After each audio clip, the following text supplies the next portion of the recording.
साल था 1912। यह वह समय था जब दुनिया तेजी से बदल रही थी और तकनीक के चमत्कार लोगों को हैरान कर रहे थे। दुनिया देख रही थी एक समुद्री दानव को, आरएमएस टाइटैनिक। यह जहाज अपने समय का सबसे बड़ा और सबसे शानदार जहाज था। उस समय यह जहाज सबसे बड़ा जहाज था जो कभी बनाया गया था। इसकी विशालता और भव्यता ने सभी को मंत्रमुग्ध कर दिया था। यह इंजीनियरिंग और लग्जरी का सबसे अच्छा एग्जाम्पल था। इसके अंदरूनी हिस्से में हर जगह शान और शौकत बिखरी हुई थी। 10 अप्रैल को टाइटैनिक ने अपना पहला सफर शुरू किया। यह एक ऐतिहासिक दिन था जब हजारों लोग इसे विदा करने के लिए इकट्ठा हुए थे। यह इंग्लैंड के साउथहैम्पटन से चला और न्यूयॉर्क सिटी जा रहा था। यह यात्रा एक नए युग की शुरुआत का प्रतीक थी।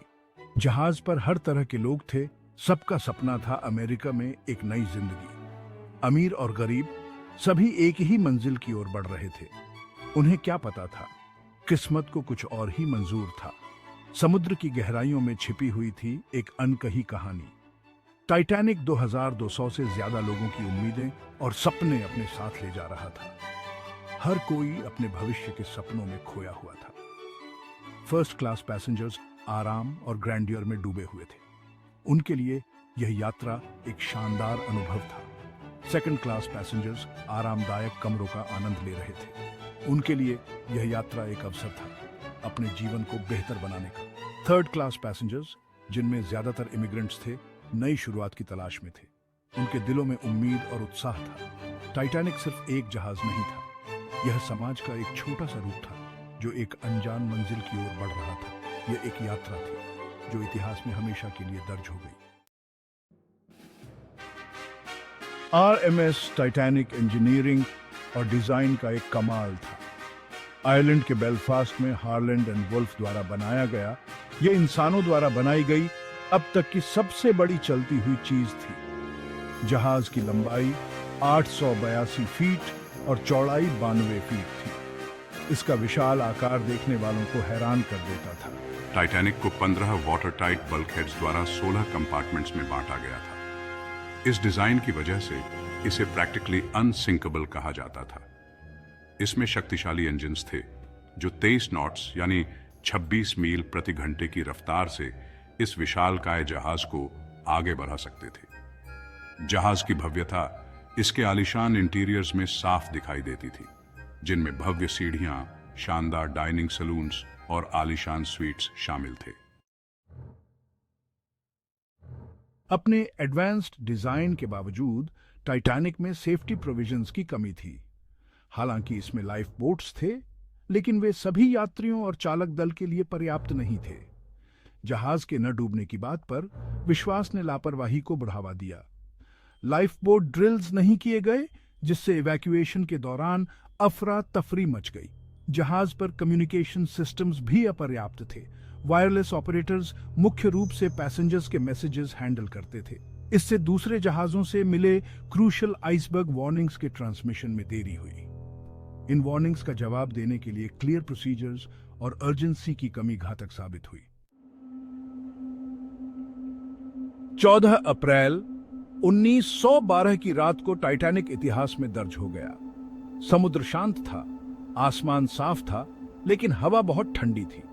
दूसरे जहाजों से आइसबर्ग वार्निंग्स मिलने के बावजूद टाइटैनिक अपनी स्पीड से चलता रहा। वार्निंग्स को ब्रिज तक तुरंत नहीं पहुंचाया गया। रात के 11:40 पर त्रासदी आई। लुकआउट्स ने जहाज के रास्ते में सीधे एक आइसबर्ग को देखा। क्रू ने उसे टालने की कोशिश की, लेकिन तब तक बहुत देर हो चुकी थी। टाइटैनिक आइसबर्ग से स्टारबोर्ड साइड पर टकरा गया। टक्कर ज्यादा तेज नहीं लगी, लेकिन इससे पानी के नीचे वाले हिस्से में कई कंपार्टमेंट्स फट गए। अनसिंकेबल जहाज तेजी से पानी में डूब रहा था। जैसे ही पानी नीचे के डेक्स में भरा, टाइटैनिक झुकने लगा। जैसे ही लोगों को स्थिति की गंभीरता का एहसास हुआ, घबराहट फैल गई। लाइफ बोट्स, जिनमें ज्यादातर महिलाएं और बच्चे थे, आइसी पानी में उतारे गए। कई यात्री और क्रू मेंबर्स जहाज पर ही रहे। कुछ उम्मीद से चिपके हुए थे, तो कुछ अपनी मौत के लिए तैयार थे। बैंड ने बजना जारी रखा। उनका संगीत उस त्रासदी को और भी दर्दनाक बना रहा था।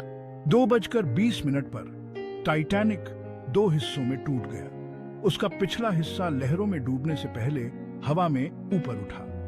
नॉर्थ अटलांटिक के ठंडे पानी में 1500 से ज्यादा लोग मारे गए।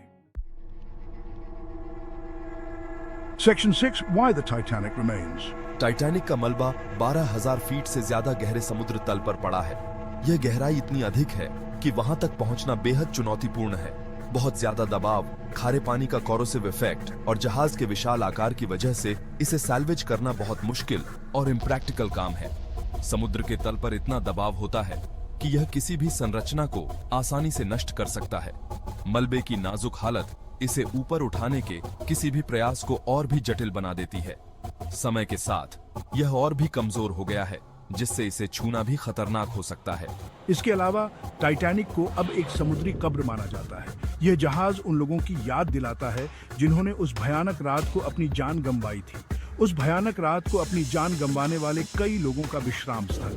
यह स्थान अब एक स्मारक बन गया है, जहां लोग श्रद्धांजलि देने आते हैं। साइट को छेड़ना कई लोगों द्वारा अपमानजनक और नैतिक रूप से गलत माना जाता है। ये उन लोगों की यादों का सम्मान करने का एक तरीका है। सैल्वेज से ध्यान हटाकर प्रिजर्वेशन पर केंद्रित किया गया है, ताकि इस ऐतिहासिक मलबे को सुरक्षित रखा जा सके, यह सुनिश्चित करते हुए कि मलबा उस त्रासदी के प्रमाण के रूप में अछूता रहे। यह हमारे इतिहास का एक महत्वपूर्ण हिस्सा है, जिसे संरक्षित करना आवश्यक है।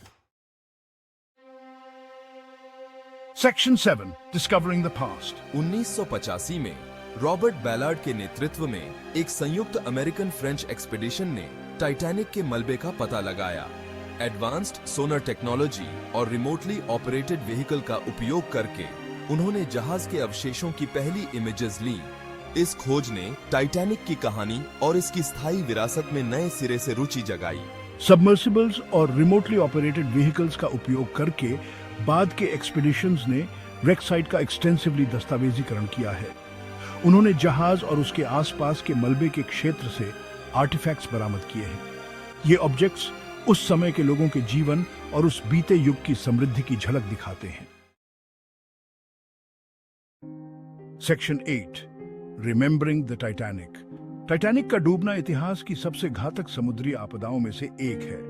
यह प्रकृति की शक्ति और समुद्र में सुरक्षा के महत्व की याद दिलाता है।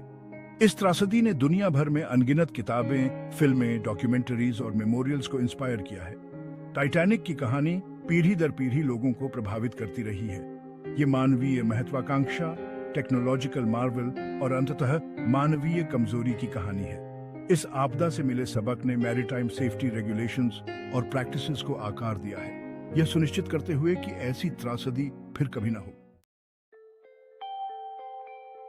Section 9 lessons etched in time. Titanic की कहानी हालांकि त्रासदी में डूबी हुई है, लेकिन मानवता के लिए बहुमूल्य सबक लिए हुए है। ये कहानी हमें याद दिलाती है कि कैसे एक शानदार जहाज, जिसे कभी न डूबने वाला माना जाता था, प्रकृति की ताकतों के सामने असहाय हो गया। ये प्रकृति की शक्ति के सामने विनम्रता के महत्व को रेखांकित करती है। टाइटैनिक की यात्रा ने हमें सिखाया कि चाहे हम कितने भी उन्नत क्यों न हों, हमें हमेशा प्रकृति के प्रति सम्मान और विनम्रता रखनी चाहिए। यह आपदा पर्याप्त सुरक्षा उपायों, कड़े नियमों और किसी भी काम में निरंतर सतर्कता की अहम जरूरत पर प्रकाश डालती है। टाइटैनिक की त्रासदी ने समुद्री यात्रा के नियमों और सुरक्षा मानकों में महत्वपूर्ण बदलाव लाए, जिससे भविष्य में ऐसी घटनाओं को रोका जा सके। सबसे महत्वपूर्ण बात यह है कि टाइटैनिक की स्थायी विरासत हमें जीवन की कीमतीता और करुणा के महत्व की याद दिलाती है। यह हमें सिखाती है कि जीवन कितना नाजुक और अनमोल है और हमें हर पल को संजोना चाहिए।